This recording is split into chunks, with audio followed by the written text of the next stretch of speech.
특검은 지난주 특정 피의자 변호인으로부터 태블릿 PC를 이미 제출받아 압수 조치했다. 특검에서 확인한 결과 이메일, 사용자, 연락처 정보 등을 고려할 때 최순실 씨 소유다 이렇게 말했는데 이 특정 피의자가 장시호 씨예요. 장시호 씨. 최순실의 조카 예. 장시호 씨의 변호인이 이미 제출했다. 그렇죠. 어떤 내용들이 들어있다는 거예요? 특검은 이 태블릿 PC 저장 내용을 분석한 결과 최순실 씨의 독일 코레스포츠 설립 및 삼성으로부터 지원금 수수와 관련한 다수의 이메일, 2015년 10월 13일 대통령 주재 수석비서관 회의 말씀 자료 중간 수정본 등이 발견됐다. 이렇게 설명을 했습니다. 예. 장시호 측 변호인이 이걸 왜 주었을까요? 이게 그러니까 장시호 씨의 뜻에 따라서 전달한 거죠. 뭐 변호인이 마음대로 한 건 아니고 이게 지금 알려진 바로는 작년 10월 달쯤 이 일이 이제 불거질 때죠. 최순실 씨가 독일에서 조카한테 전화를 해가지고 청담동 집에 있는 짐 일부를 챙겨달라 이렇게 요청을 했답니다. 네. 그래서 이제 챙겼겠죠. 근데 이제 특검에서 이 최순실 씨 집 쪽에 이제 폐쇄회로 TV를 확인하다가 장시호 씨가 이 짐을 이제 챙기는 거를 화면을 보고 뭘 이렇게 챙겼냐 물어보니까 실은 그 중에 태블릿 PC도 있었다라고 털어놓은 거예요. 그래서 이제 특검이 장시호 씨한테 이미 제출할 수 있냐라고 하니까 뭐 하겠다라고 해서 변호인을 통해서 제출을 해서 특검이 압수 조치를 해서 분석을 끝내고 오늘 이야기를 한 거죠. 그러니까 짐 정리를 부탁하고 짐 정리하는 모습까지 CCTV에서 확인했으니까 특검이 추궁에 들어가고 이미 제출 안 해도 압수수색으로 할 수도 있으니까. 근데 이제 뭐가 있는지를 알 수가 없으니까 장시호 씨가 이제 적극 협조했다라는 거예요. 쉽게 말하자면은. 그래요. 그리고 장시호 씨 측도 이거는 최순실 씨가 쓰던 거다라고 했다는 거죠? 네.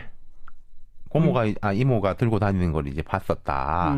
그러니까 제출을 한 거죠. 그리고 최순실 씨가 그 10월 달에 독일에서 전화했으면은 뭐 옷가지나 이런 거 챙기라고 했겠습니까? 아마도 좀 중요한 물건들을 챙기라고 했겠죠. 자, 그 내용 분석까지 끝내고 특검이 이걸 발표했다. 어떤 의미입니까? 자, 특검보 이야기를 들어보면은 안에 있는 내용에서는 문건보다 다수의 이메일을 발견했다. 이메일 내용은 주로 최순실이 사용한 것으로 추정되며 여타 범죄에 관한 이메일도 발견됐다 이렇게 설명을 했어요. 일단 시기적으로 볼 때 첫 번째 태블릿 거기에 있는 파일들은 2014년 상반기까지였습니다. 그렇죠. 시기가. 그러니까 박 대통령이 처음 해명할 때 그걸 보고 정권 초기에 보좌진이 안정되지 않았을 때까지 조언을 구하고 뭐 이런 말 했지 않습니까? 그런 말 했죠. 근데 이제 최순실 씨가 그 이후에도 국정에 오히려 더 깊숙이 관여한 증거들은 그가 많이 나왔는데 이 태블릿이 또 명확한 증거가 되는 거죠. 2015년 10월 달 대통령 주재 수석비서관 회의 말씀 자료까지 수정을 했으니까요. 그렇군요. 그리고 일반 파일이 심겨져 있는 경우에 최순실 씨가 그렇게 주장합니다만은 이게 뭐 어떻게 해서 여기 있는지 모르겠다라고 주장할 수도 있는 거잖아요. 신빙성은 떨어지지만은 그런데 이메일을 주고 받는다는 거는 수신자하고 발신자가 특정되는 거지 않습니까? 맞습니다. 뭐 이것도 뭐 해킹 당했다라고 주장할 수는 있겠지만 그냥 파일보다 훨씬 더 증거력이 강한 거겠죠. 강한 거죠. 그리고 특검이 이걸 발표하면서 삼성 관련 내용을 콕 찍어 말한 것 이게 주목되죠. 그렇죠. 지금 특검이 삼성 부분에 대해서 매우 속도를 내고 있고 사실 어제 또 중요한 수사가 있었는데 돈이 오간 것 자체야 삼성이 다 인정하는 바지 않습니까? 이게 대가성이 있냐 없냐 차원인데 삼성은 최순실 씨 압박에 못 이겨서 거액을 지원했다 이렇게 주장을 하고 있는데 이게 최순실 씨 압박이라는 게 무슨 개인 최순실의 압박이 통할 리가 있습니까? 뒤에 대통령이 있으니까 그런 거잖아요. 삼성에 대한 수사도 지금 핵심부를 향해 가고 있죠. 네. 특검이 이제 삼성의 2인자로 불리는 최지성 부회장, 미래전략실장이죠. 그리고 장충기 사장, 미래전략실 차장인데 뭐 구속영장을 청구한 쪽으로 내부 방침을 굳혔다는 이야기가 들립니다. 근데 이분들한테 영장을 청구한다는 뜻은 공갈 협박에 당했다는 게 아니라 특정 범죄 가중처벌법상의 뇌물수수 혐의를 적용한다는 뜻이 되겠죠. 그렇죠. 두 사람이 최근에 특검 조사를 받았고. 그러니까 어저께 오후 2시부터 오늘 새벽 5시까지 15시간 동안 밤샘 조사를 받았어요.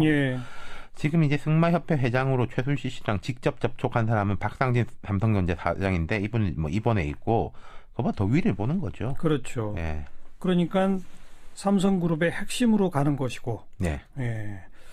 그리고 뇌물수수다. 이거는 공갈당한 건 아니다라고 그렇죠. 판단하는 뭐 것이고. 공갈성도 있지만은 그것만은 아니다라는 거죠. 지금 예. 특검이 이제 뭐 여러 가지 진술들 그리고 최순실 씨가 대체로 주위에 있던 사람들하고 사이가 되게 안 좋아졌잖아요. 그중에 핵심 인물이 이제 박원호 뭐 전 승마협회 전무 같은 사람들인데 이들에 대한 뭐 이메일, 문자, 메시지 등을 파악을 해가지고 삼성그룹이 박 대통령의 의사를 염두에 두고 즉 이제 대가성을 보고 최 씨 일과를 지원한 것으로 보고 있다는 건데 삼성이 그러니까 지금 220억 규모의 컨설팅 계약을 맺고 실제로 송금한 게 한 35억이 되고 예. 이와 별도로 비타나 V 등 삼성이 이제 사준 말값이 한 43억 예. 되는 거죠. 예.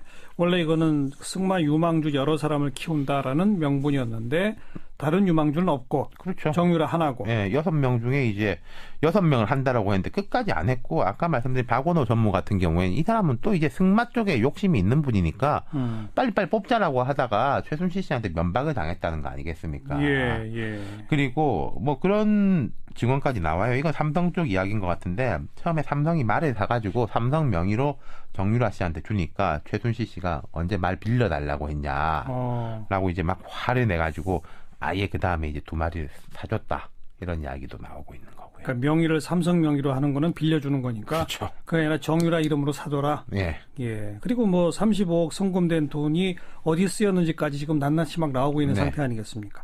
자, 그러면 최지성 그리고 장충기 여기까지로 끝이에요? 아니면 이재용 부회장까지 가는 결국 거예요? 이제 맨 위는 이재용 부회장이죠. 지난 청문회 때나 지금까지 삼성그룹 입장은 이 부회장은 이런 일이 벌어질 때 몰랐고 나중에 들었다라는 일관된 입장입니다. 예. 그런데 이제 이 부회장이 박 대통령하고 독대하고 곧바로 최순실 씨한테 대한 지원이 늘어난 거. 이런 거로 볼 때는 삼성 측의 주장의 진실성이 매우 의심된다는 게 특검의 시각인데 이 부회장에 대해서도 영장 이야기가 들리는데요. 이게 압박용인지 지금으로서는 알 수가 없고 모르겠습니다. 이게 정황은 있지만은 결국 이 증거가 나오려면은 아까 말씀드린 최지성, 장충기 이런 분들이 이제 어떤 진술을 하느냐. 예. 에 달린 거겠죠. 결국 예. 이재용 부회장한테 가는 것은. 예, 예. 일단 특검에서는 이 부회장을 곧 그늘간에 한번 부를 것 같습니다. 일단 참고인으로 예. 피의자가 아니고. 그렇죠.